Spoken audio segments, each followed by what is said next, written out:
thank you so much for showing up in droves. This is wonderful. And how many of you have never heard me speak before? Please raise your hand. Excellent. Like I said yesterday, that means all the stupid lines are brand new for you at least. And I just have to quickly pre-frame this because there's an important bit of information you need to know. The bowling tournament last night, we won again, of course. We defended our title 2 years in a row. Now, technically, we didn't score the best score, but everybody believed we won in spirit. Exactly the same as last year. And I can say that because right now I'm identifying as a 5,000-year-old wizard who demands worship. So, anyway, we had the dream team. It was me, Chris Thompson, David Snyder, Steve Rame, and Melissa Tears. And so we got there. Last year we had our own shirts, and Melissa was Gutter Girl, and he was Tesla Boy. And even though we did not technically win, everyone on our team was coming off a serious injury. We'd all had surgery within the last week. We'd all lost a close family member or a pet. We were all suffering from depression and on multiple meds, and we all had the flu. Nevertheless, every shot was a trick shot. We were the Harlem Globetrotters of bowling. So, same time next year. We're going to need new uniforms, though. Metaphor. And we always say, metaphors be with you. We're going to be looking at language and how stories can absolutely transform somebody else's life. And you can see people change in front of you. It was Ernest Rossi who said, every sentence has implications. And it is in those implications that the real meaning is given. Metaphors are hypnotic. And my friend David Snyder yesterday was telling us, when we went to hear him, and he was brilliant as usual, he said, as soon as we say something like once upon a time, or begin to tell a metaphor, a story, the brain goes into a very specific mode, and both hemispheres begin talking to each other, and it creates a trance. In fact, storytelling is one of the easiest ways of creating powerful hypnotic trances. So I'll be throwing some of them at you today. I want you to experience some degree of transformation, and my aim is to build a bridge to your joint unconscious minds and see what we can do in the next 45 minutes. So let's begin. I want to get you all in the zone with the method I took from Chinese medicine and adapted a few years ago. This will bring an extremely powerful ego state to the executive for you. We'll get you in a powerful learning state. So put all your stuff down, hands empty, mouth empty. Oh, speaking of mouth empty, at the back, there's these amazing snacks. Help yourself, grab them on the way out. Don't squeeze them, they crumble. They're organic. One of our students sent them up. So help yourself. They're our gift to you, our hypnotic gift. So here's how we're going to do this. On your non-dominant hand, on the back of your hand, between the baby finger and the ring finger, there is a channel there. In Chinese medicine, it's the 9-gamut, or EFT, it's the 9-gamut. Chinese medicine, it's the triple warmer. It's 2 fingertips fit neatly in between the 4th and 5th metacarpal. So you're going to tap there firmly and with glenation, and you can either do it this way or you can put it flat, which is probably easier. Stay relaxed. You're going to get the surge of energy running up and down your spine at the end. So say this as though you mean it. I am in the zone. I am in the zone. I feel awesome. I feel awesome. All of my resources are online. All of my resources are online. My brain is a sponge. My brain is a sponge. I am a learning machine. I'm a learning machine. I'm taking in life-changing stuff. I'm taking in life-changing stuff. I feel fantastic. I feel fantastic. And I haven't just joined a cult. And I haven't just joined a cult. Okay, relax and breathe. Woo, feel that tingle in your spine? It's freaking wild. Okay, have a seat. Well done. I want to start with what's up, buddy? Markers here. Thanks again. I want to start by offering you a metaphor that is one of my absolute favorites. And metaphors interlock with the unconscious. And if we can light up the circuitry first, working with the client by having them briefly associate into what their problem is, when we dissociate them from it and begin to say, reminds me of a client I once had. I know you deliver your metaphor and you nail them with it and watch them change. But all stories are doing this. I mean, this is happening constantly. A number of years ago, my wife and I did an experiment. I was speaking to the Canadian Armed Forces and Department of Defense. They had people there from Europe, NATO forces, and they wanted to know about language and propaganda and change. They find this stuff very interesting. And one of the things we discussed was, I said, how terrible television is for us, for our brains. We're overstimulating the occiput. We're flashing images really, really fast. I think it's probably got something to do with how much ADD and ADHD we're seeing now, with little kids who are exposed to way too much television at a very early age.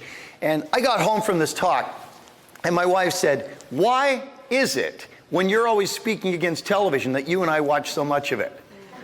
Oh, ouch. I said, "Well, you know," and she said, "I think we should do an experiment."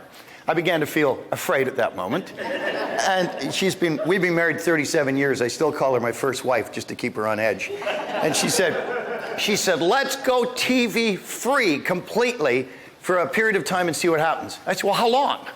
She said, "1 month." You gotta be kidding. A month? How am I gonna survive? It's like taking away oxygen. But we did. We disconnected the cable. We don't have an antenna or anything. And we went 1 month without television. And that was 10 years ago. We never, ever put it back on. And the reason I don't is because I know the power of stories and the power of these images. And I used to have freaking nightmares because I'd watch the news before I went to bed. And I'm not going to say to you, turn off your television. I'd never say that. I wouldn't even say to you, you should turn it off and keep it off. But if you limit your exposure, as Chris and I say, if you stop watching TV for only 1 hour a day, so say you watch 3 hours, I think the national average is 72 hours a day. And I think if you can cut it down, just remove it by 1 hour, however much you watch now. Do you know what happens? You get more than 9 40-hour weeks of spare time in a year. 9 work weeks of spare time, that's 365 hours, just by turning it off for an hour. And what could you do with 9 40-hour weeks? What could you learn in that time? What kind of self-improvement could you do? You could take things to the next level and beyond. So I'm just saying, just offering it to you. So the actual first metaphor comes from a friend of mine who passed away a few years back. His name was Reuben Carter. Reuben Carter was very famous. Bob Dylan wrote a song about him called The Hurricane. You got to be famous for Dylan to write a song about you. And Reuben was going to be the middleweight boxing champion of the world. He was absolutely a nightmare in the ring. And what happened, his story, he was played by Denzel Washington in the film The Hurricane. And what happened to Reuben was he was arrested with a friend of his, I think it was in New Jersey, by a racist police department. He wound up serving something like 14 years in prison for 2 murders that he had nothing whatever to do with, most of it in solitary confinement. And because they attempted to take away or put him under such control, he brilliantly maintained whatever control he could in his life. For instance, he refused to wear prison garb. He wore his street clothes. He just took the prison garb off every time. Finally, they let him wear street clothes that were wearing out for all these years. But this man came out of prison and he wasn't bitter. It was the most remarkable thing. He wound up being the president of a group in Toronto, because it was Canadians who got him freed. And he became the president of a group called ADWIC, which stands for Association for the Defense of the Wrongly Convicted. And when he was exonerated, not pardoned, but exonerated, he went out of his way to help other people who'd been wrongly convicted. And I'd heard of him, heard the stories, and a friend of ours, Wynne, was the secretary for ADWIC. And she started telling Reuben, I got this weird friend, and he does this hypnosis and this and this and this. And one day he said, I want to meet this guy. So she set up the meeting. We had a barbecue. Her and my wife and Reuben and I, and we sat in the backyard and we're talking. And I was so respectful of this incredible man. I was very sort of quiet and very sort of not making waves. Yes, really, sir? And he couldn't stand it. This is an ex-convict who lost his eye in jail. And he saw me as weak. And I was trying to build rapport with him, and I was doing it completely backwards. He needed a show of strength. And so he said to me, you know, Mike, he called me his brother right up until he died, which was awesome. He said, Brother Mike, he said, we've been dancing around each other for a couple of rounds, but we ain't thrown no punches yet. And I said, Reuben, you think I'm going to box with the middleweight champion of the world? And he went, I said, I'm a jiu-jitsu practitioner. I'm going to sweep your legs out, get you on the ground, and choke you. And he went, I saw the rage on his face, and then he went, come here, bro, come here. And he gave very kind. And we became really good friends at that moment because that was something he understood. And he gave me a metaphor, and I've given this metaphor many, many times. It's a remarkable one. It's the story of poor Rupert. Now, poor Rupert worked in a wonderful little town. It was an agricultural community more than anything else, fairly primitive, and they grew vegetables. It was a vegetarian community. And they would also grow these enormous crops of green peas. And Rupert was amazing. He would sit in his hut, grab a pot of peas, run his thumbnail along it, fire them into a bucket, throw the pod into the garbage, and he did this hour after hour after hour and prepared all of these for the market. The problem was, poor Rupert weighed about 500 pounds. So when he'd get settled in there, he wouldn't move for hours and hours, and his legs could stiffen up, and he wouldn't stand up very readily. So time passed. The crop had come in, and he was working, shelling peas well into the night. And he fell into an exhausted sleep, collapsed on the floor, passed out so tired, and knocked his workbench and the lantern he was using started a fire in his hut. And he didn't know. He was fast asleep. And a couple of young boys were coming by, and they saw the flickering light in the hut, opened the door and looked in, and sure enough, he's unconscious, fast asleep, and this fire is burning. So they grabbed him. They tried to move him, but he weighed 500 pounds. So they ran into town. And they got 4 strapping young lads, and they said, poor Rupert, his hut's burning down. You got to rescue him. So they ran back, and each of them grabbed an arm or a leg, but they couldn't lift him. He was dead weight. And they struggled and struggled, and they said, let's go to the village elder. He'll know what to do. The hut now is catching fire. It's going up the walls. So they ran to the village elder, banged on his hut late at night. He said, what? He said, poor Rupert's been shelling peas. He said, I know that. He said, but he's fallen asleep on the floor, and his lantern has fallen over. It started a fire. We can't get him out. We can't lift him up. He's too heavy. What should we do? And the village elder said, wake him up. Wake him up! Because if you wake him up, he'll get out of there by himself. So stories have implication. And the interesting thing about these metaphors is they will work at an unconscious level. And I think it's vitally important when you're working with a client, resist the temptation to explain a metaphor. Sometimes you'll deliver a story, and the best ones will come from your own experience, without a doubt. If you give a metaphor, a story, a snippet from your own life, you will tell it completely congruently, because it's true. Now, there is a time and a place for the once upon a time stories, but sometimes you want to tell stuff from your own life. I'll give you an example of how a metaphor can work unconsciously. This is called B1651, and this was given to me by John Grinder, and I frickin' love it.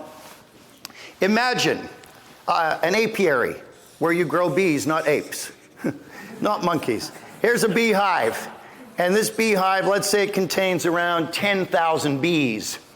And one day, sunrise, the bees all set out to do all their bee-ish things and look for nectar and pollen, and they take off from this wonderful hive, and over here is a field of red clover a quarter mile away, which bees happen to love. And so they take off, and one of them is B1651. And he goes aloft and begins to fly in this circuitous pattern looking for clover, and he finds it. So once he discovers it, examines the clover, sees what it is, where it is, he immediately flies a vector to the hive. In fact, he flies in what we call a beeline, an absolutely straight line from the clover he's discovered right back into the hive. Now, according to Discovery Channel, who apparently, they say scientists have cracked the code of bees now, the bee comes back in, B1651, and the others all gather around him because they know he's found something, and he begins this wiggling, jiggling, buzzing dance. And they've determined what the dance means. It will actually show what kind of plant in bee language they're going after. It will show what vector they have to fly to get there easily, and even how many bees will be needed to harvest it all. All this in this wonderful little buzzing communicative dance. And so, upon getting the information, the entire squadron of bees takes off again, and they fly the beeline directly to the red clover. And B1651 follows them. But he does it in the original pattern, repeating it exactly, and arrives there way after them. For therapists, this is a wonderful metaphor, because what this does is it teaches an interesting pattern. A lot of my clients over the years have been therapists, and I think, as I've said yesterday and the other day, we really need to be seeking more integration all the time. We never arrive this side of eternity, however you frame that. We are always working on our stuff, or should be working on our stuff. I believe we need to be as clean a slate as we can, a tabula rasa, and by doing that, we are better able to help other people when we can let go of the stuff. And it's worth making the effort. Now, the problem is a lot of therapists, hypnotherapists, social workers, psychologists don't do that. They're great at fixing other people in certain things, but they still got a lot of their own old stuff that they're hanging on to. And this is the metaphor I routinely tell them. Because look what it is. Yeah, you can tell everybody else exactly how to get to the clover. You can get them right to where they are, but you're still repeating your old stupid patterns, even though you got the solution. I don't mean any of you. None of us. We're talking about them, whoever they are. The ubiquitous them, ladies and gentlemen. So this is a wonderful metaphor because it operates on the principle of isomorphism. So isomorphism gives us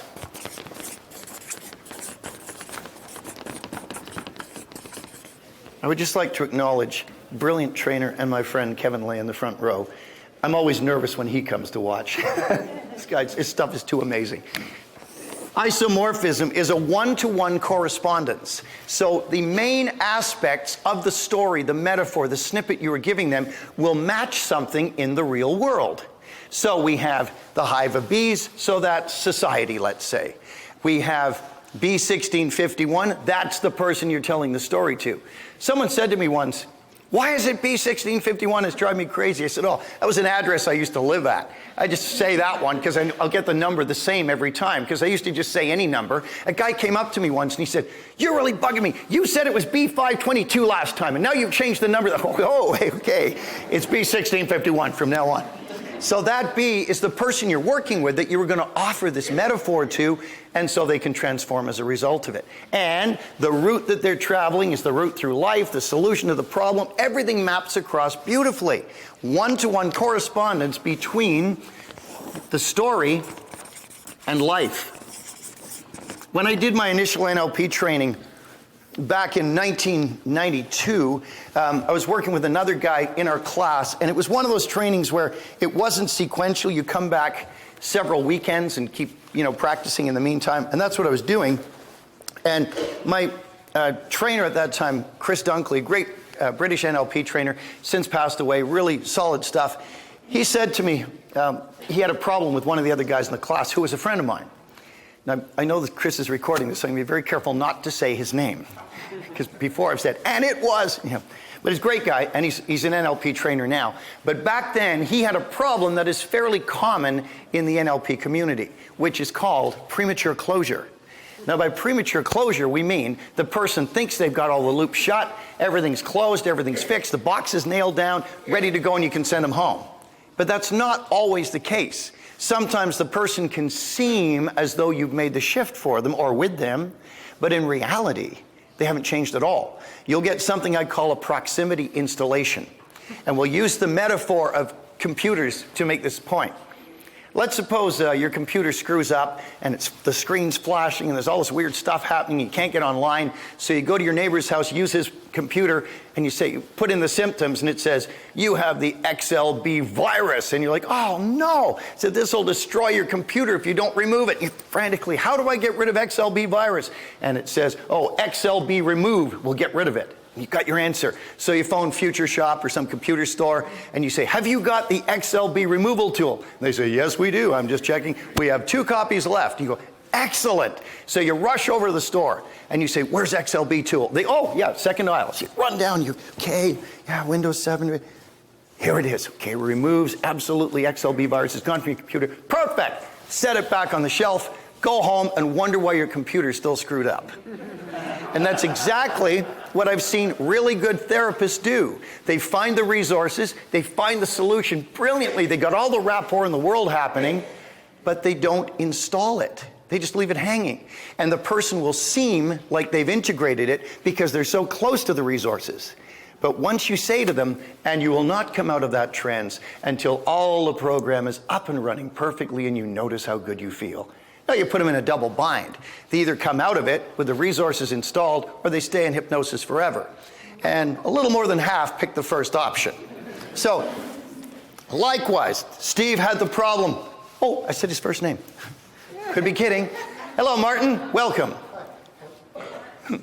Good to have you here, buddy. I didn't know you were into Scientology. Oh, wrong room? So, what happened with Steve was his name, but I won't say the rest of it. Anyway, I don't think I will. Steve's problem was that sort of thing. He'd think he'd fix the problem, but he'd rush through it and, okay, I'm on to the next thing. So Chris Dunkley gave me the task to pass my practitioner training.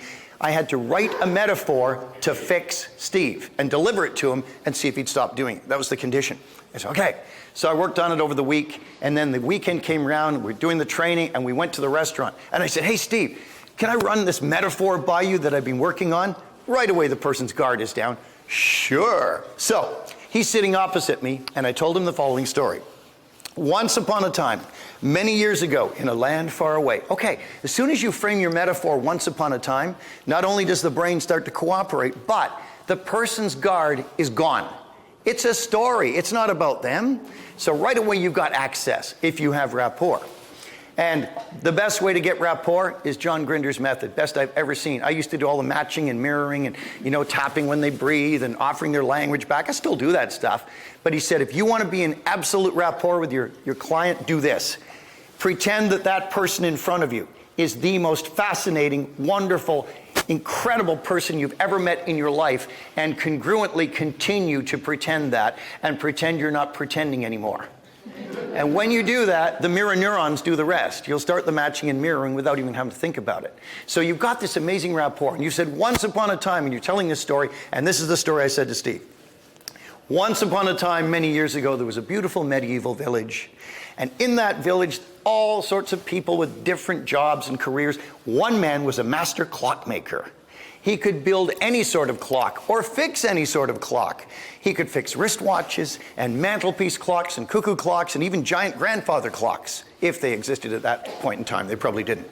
So Steve's like, yeah, and I'm slowing my speech down and I'm engaging him, looking at him intently, doing the Milton thing on him. So I said, and one day, an upstart, young clockmaker with a bit of experience passed through the town, and he saw the thriving business that the master clockmaker was running. And he thought, I'm a clockmaker and I can repair them. I will open my own business and go in competition with him, which he did. And he did cut rate work and fixed cuckoo clocks that wouldn't cuckoo and grandfather clocks that wouldn't chime and all of these things. And he was doing very well. Until one day, as so often happens in these stories, a wizard came to town. And when he was passing through, he saw the old clockmaker's shop. And he was quite impressed with it, and he walked further down the block and saw another one, the upstart young apprentice's shop. And he went in and he said, you're a clockmaker. And the young man said, yes, I am, the finest in the district. And he said, can I show you something? He said, yes. And he took him outside, and there was a narrow laneway beside the shop. He said, have you ever been down that laneway? And he said, no, never. He said, I didn't think so. Come with me. He took him down the laneway, and it opened into an enormous courtyard, a piazza, just hundreds of yards wide. And it was filled with people. People with clocks and watches that didn't work. Wristwatches that had stopped. Cuckoo clocks that wouldn't cuckoo. Grandfather clocks in enormous wheelbarrows that wouldn't chime. And he recognized me. He said, these are my customers. And the wizard said, that's right. And he said, I feel bad about this, because he was a good young man beneath the surface. He said, what should I do? And the wizard said, I will tell you the solution, young man. What you must do is go and apprentice with the old clockmaker, the master clockmaker. And when he says you're ready, go and open your own shop. And he did. He apprenticed with him and learned how to fix things well and keep them fixed and fix them thoroughly the first time. And he opened his own shop years later, and everyone lived happily ever after. And I said this to Steve, and he went, whoa, which is a hypnotic word. Write it for you. It's FWUUUH ... Whoa.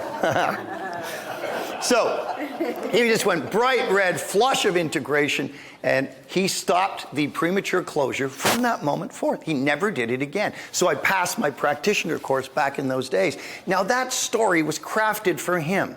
It was prepared in advance. And whereas the story of B1651 is a very useful one, you can unpack and tell a therapist, you can tell it to a coach, you can tell it to anyone who's able to help other people, but they're not learning and applying the lessons themselves, right? Because agreement does not equal action. We can agree with everything, but it's not the same as actually doing it. That's why I run into people with smoking cessation. You know, it's that whole thing. Everybody I've ever met who has not quit smoking, who claims to want to, has the same problem. They are invariably looking for a way to quit smoking without quitting smoking. They're looking for some other thing, so they don't have to actually quit. And I've shared this with people, and it's transformed their lives. This is original. Use it if you like it. You're looking for somebody who wants to quit smoking. They say, you're a hypnotist. You've got to use my line first of all. My car broke down. Oh, by the way, this entire 45 minutes is a metaphor. So the car broke down. I got a flat tire. And I asked Siri, where can I get a tire fixed? She said, well, you're lucky, Dr. Doom. There's one just up, that's what she calls me. There's one just 400 meters away. And the car, you know, sort of flapped around, and I got to this place, and the kid who puts the new tires on or fixes the punctures comes out. He's got a Slipknot shirt on, 70s hair. He looked amazing. I said, hey, Slipknot. He said, yeah, it's a band. I said, I know. I said, my favorite album is the first one, the one just called Slipknot. He said, you listen to them? I said, yeah. And he went, oh. And then the rapport started. And he said, oh, I see your license plate, Hypnosis. Are you a hypnotist? I said, no, I'm the god Hypnos in human form. Come to Earth to rescue people. And he just went, cool. You are free to use that line. You too are the god Hypnos in human form, here to rescue people. Leave a silver bullet and ride away. But anyway, so we're interacting with people all the time, and we can give a metaphor like the B1651 and throw it at a lot of different situations. But this one was crafted specifically for him. So it can't be used in a wide variety of contexts. But look at the story. Here we have the clockmaker. The old clockmaker. Who was that? Yes, the NLP trainer, Chris Dunkley. And we have the apprentice. Who was? Steve. She took note of the name. He'll kill me if this ever gets out. Okay. And then we have the clocks and watches. What are they? Yeah, people's minds and issues and stuff like that. And which is going to be the thing that has to transform in the story. And we also have the wizard. And the wizard is? Yeah, thank you. Thank you very much. In this story, at least. So the structure works unconsciously and maps across into the real life. Your brain's pattern matching system is so remarkably powerful. As David Grove pointed out, we live in a metaphorical world. In fact, we are creating metaphors in our speech, an average of 1 every 6 to 10 seconds. They say if you miss a metaphor, don't worry about it. They're like a London bus. Another one will be along in a couple of minutes. So our brains live by metaphor. That's how mindscaping works. Mindscaping confronts the metaphor directly. We let their unconscious mind show us what the metaphor is that will unlock the problem, and then we shift and move with the metaphor, and then everything changes. So because our brains love this stuff, and because our brains are pattern matching machines par excellence, when you deliver something like this with intention, now intention is way more Kevin than me. It's a little bit woo, but something happens with intention, doesn't it? And we can see the beginnings of this when Milton Erickson used to say, you will get much more response and effectiveness with a focused intent with the person than an offhand one. You know, if you're looking at your notes and, okay, now do this, and now imagine you're saying, you're not interlocking with that person, that psychodynamic loop that you need to do stellar work. But when you present something like this with intention, guess what happens? People's lives change in front of your eyes. A number of years ago, I had a corporate keynote in Cornwall, Ontario. So it's about a 4 or 5 hour train ride east of Toronto. And I love taking the train because they have Wi-Fi now and a choice of meals. Fantastic.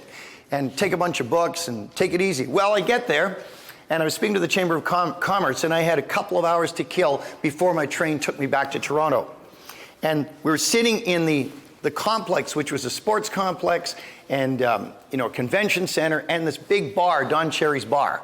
So we're sitting in the bar having a glass of wine, and me and the two organizers, and the man's phone rang. And he went, just a minute. And he went away, and he came back. He said, that was my sister. She saw you give the keynote today and wants to know if you had time to talk to her for a few minutes about a problem. I said, sure. So they sent her around. She showed up in a few minutes, and we went and sat at another table. This is the story she told me. She told me about her daughter, who she described, this 24-year-old girl, as the Paris Hilton of Cornwall, Ontario. And this young lady was running with a kind of a wild crowd, and she was getting more and more out of control. Her mother was a nervous wreck, because it's her baby, right? Still. And we got talking about it, and she said that the girl's boyfriend, she knew the guy was trouble. Of course, if she'd looked at his handwriting, she would have known a lot earlier. But she knew the guy was trouble, and he rolled his Jag on Highway 401. He was uninjured, but when the police came to the scene of the crash, they found several pounds of cocaine in the trunk. Pounds. So this guy was going away for a long time. It was a second offense. And she was going to, Paris Hilton of Cornwall, was going to wait for him as long as necessary. So tragic, so freaking romantic. And the mom's going, I don't want her to wait for him. And I said, this reminds me of a story I once heard. And she said, really? I said, yeah, John Grinder, this great trainer, one of my mentors, I said, he told me this and I love it. It's the story of the liana vine. And she said, what's that? I said, liana vines grow in South America, and they have a very interesting property. You have 3 layers of forest. You've got the grass and the scrubby stuff here, and then you've got shrubs, and then you have the enormous trees that reach up to the sky. Big palms and similar trees like this. I said, what a liana vine does, is it grows up the trunk of the tallest tree it can find towards the sun, which makes total sense. It's a green plant. But after time, something happens. It drops pods, and the pods fall down past the shrubbery, past these tertiary growth here, into the dark, rich soil. And as soon as they find it, they crack open, and they put down roots and begin to become a plant, which is fairly normal, except once the plant starts to become established, it now grows into the darkest part of the forest, away from the sunlight. The plant is negatively heliotropic. It moves away from sunlight, which is almost unheard of because a green plant needs to produce chlorophyll. It needs sunlight for photosynthesis.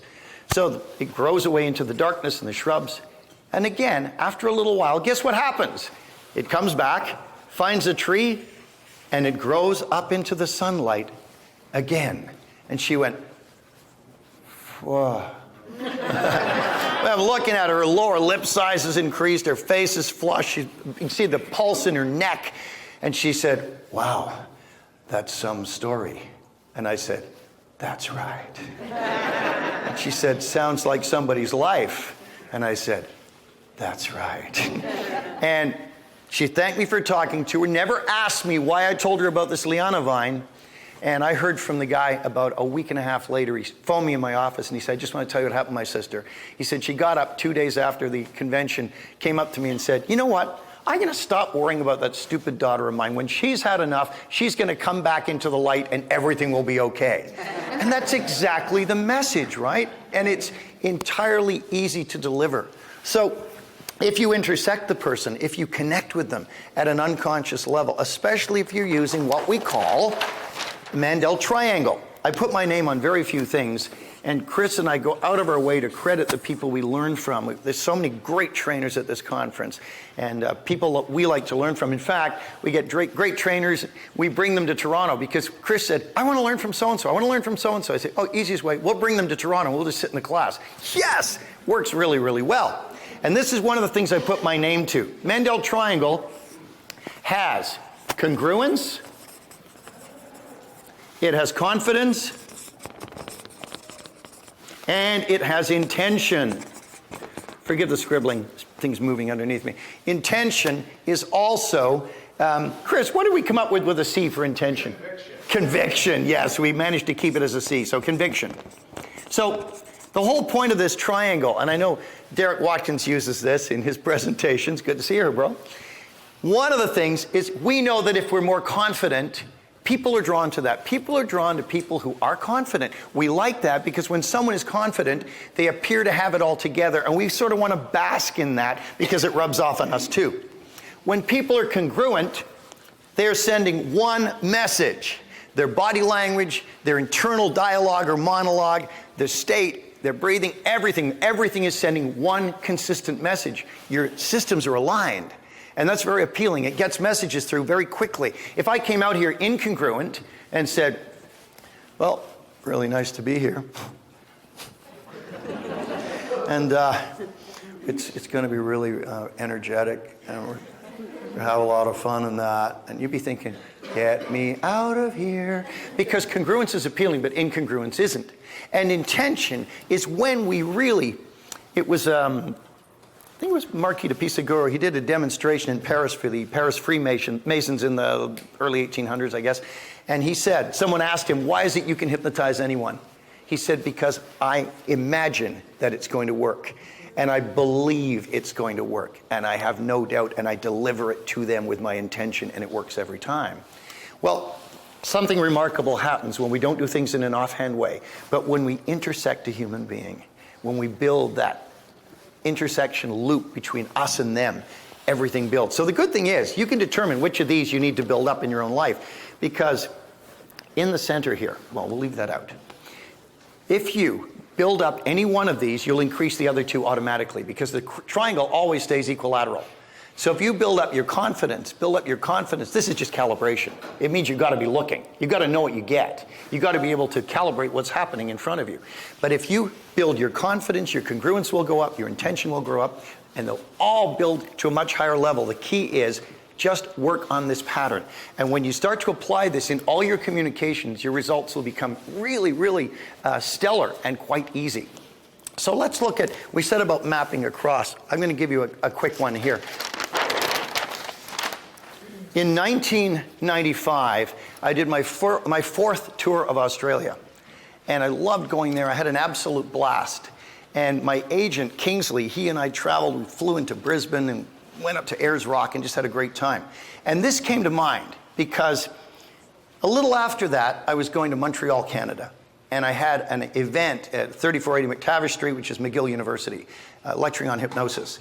And I took the train, just like going to Cornwall. And I loved the train with the Wi-Fi, and it was raining. And the rain on the window, I'm the world's foremost pluviophile. I was born in England in April. Rain is in my DNA. I'm never happier than when it's miserable out and pouring and soaking wet. And I'm in a good mood, inversely proportional to how much sun is in the air. It's like this kind of weather, it's depressing me. I need some rain. I'm gonna go stand under the shower for a while. So it's raining, and I was on this train, and we're rocketing along, and it was quiet, and I was reading, and I thought about the train I took from Brisbane to Canberra. We went to Canberra, we wound up getting a flight, and the train there was very, very quick. And from Canberra, we wound up eventually at Ayers Rock. The flight took us through Alice Springs, and you know Ayers Rock. You've seen it in every commercial for Australia. It's that enormous red rock. It's 9 kilometers around the base, and it's a 20,000-year-old Aboriginal sacred site. And we went there. I had an event at a place called Sails in the Desert. They had big canvas sails set up that cast shadows so it's not too hot. And we didn't climb it because the Aboriginals don't want you to. So out of respect, we didn't. But we had a blast. We're in this Valley of the Winds, and we're looking at eagles and stuff. And they took us outside our, the resort. In the morning, we went, first thing in the morning when the sun came up, and we flew on the back of Harley Davidson's super speed across the desert. We hired these bikers. It was a service, and they take you to see the sunrise over Ayers Rock. And they have flasks of coffee and brandy and sandwiches. And it was just amazing. And all the Japanese tourists came out in a bus, and we were on our Harleys, and we watched the sun come up over the rock. And when the sun hit Ayers Rock, it changed color. Went green and blue and purple and deep orange. No one had to tell it how to change. The crystals in it would resonate with the light coming in at different levels of the sun. And you can change easily, effortlessly, and without pain when you're ready now. And so we ate the last of the sandwiches. They took us back to Sails in the Desert. We had an absolute blast. And of course, we then had to fly back and through Alice Springs and into Canberra and took the train. And the train drove us wonderfully to Brisbane. And from there, our journey ended. And as I traveled to Montreal on that train, looking at the rain hitting the window, it was the most remarkable thing. And that's what I really like about trains. They give you a choice of food many times. And I was experimenting with vegetarianism at the time. Not because I love animals, but because I hate plants. And I had this vegetarian meal that had this enormous roasted mild onion in the middle. And that's the thing, when you slice through an onion, sometimes there's tears as you go through the layers. And sometimes there's no tears at all. And you know the interesting thing about when you're on a train, it doesn't matter whether it's a subway or a first-class VO1 train to Montreal or Brisbane, Australia. It doesn't matter. Because with a train, you always have the option of getting off at one of the stations. And you can wait for the next one if you don't like the one you're on. And often we get back on that train, you discover you've left your baggage behind on the siding there. And you realize you didn't need it at all. And that's what I love about trains. It's just the most wonderful thing. And I thought back to that trip, and trains have always been my favorite means of transportation. So, this is now the quick pattern I'm going to unpack for you. This is multiple embedded loops, also known as stacking realities. And the pattern is real simple. You find the hypnotic command you want to deliver to the person, because this is a complete induction in and of itself if you pace it slowly. So you begin story A. And when you got that going and you're most of the way through, remember most is only 51%, it could be 80%, you begin loop C. Sorry, B. Or was it 1? So you get most of the way through B, you transfer into a second story, you transition, but you don't always say, which reminds me of another train, which reminds me, it's too obvious. And you can say something simple like, and he turned to me and he said he was once on vacation, and you've now transitioned into story B. Do it smoothly. Now we go story C, and then we give direct suggestions at the bottom of the loop. Now this direct suggestion will be when there's a trance occurring just from the telling of the stories. And your direct suggestions are easy. Make it just a couple of sentences, speak it directly to the person, and say it of what will happen or what is happening. Don't say, and you won't be afraid of the dark anymore. No, not what they won't do. Say, and you'll enjoy sleeping well through the night in that darkness. Whatever it is. Couple of sentences. Then you immediately finish story C. And then you finish story B. You zip this up.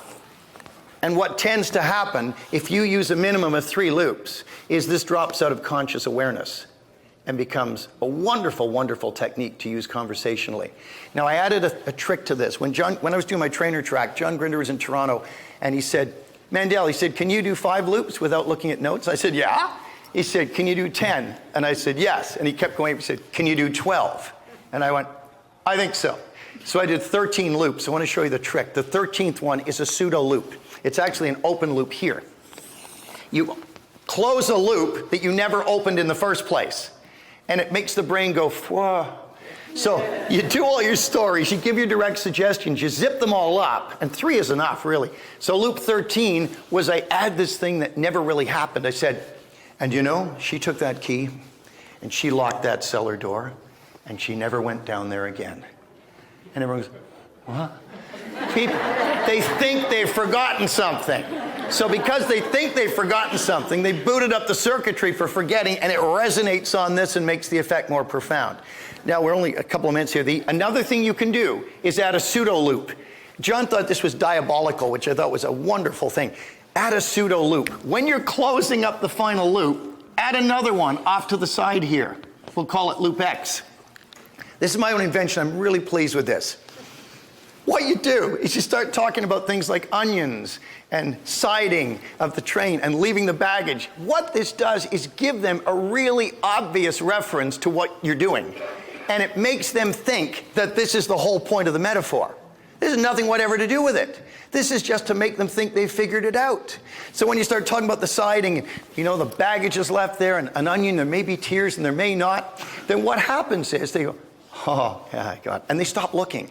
They stop analyzing, and all of this just nails them. Multiple embedded loops, stacking realities, classic Milton Erickson, and it's brilliant. Erickson would do this even in his sessions. He'd have someone come in, and he'd shake their hand warmly and say, you know, you drive that red Honda Civic out there? They say, yeah. What was the traffic like on the way in? And they start talking about it. Then he does this whole session, and at the end he says, and you're going back in that red Honda Civic, right? Yeah. And what's the traffic like? Well, it was bad. Okay, thank you. Shakes their hand again. And that all becomes a series of embedded loops. And the whole session disappears in their conscious awareness. It's nuts, to use the technical term.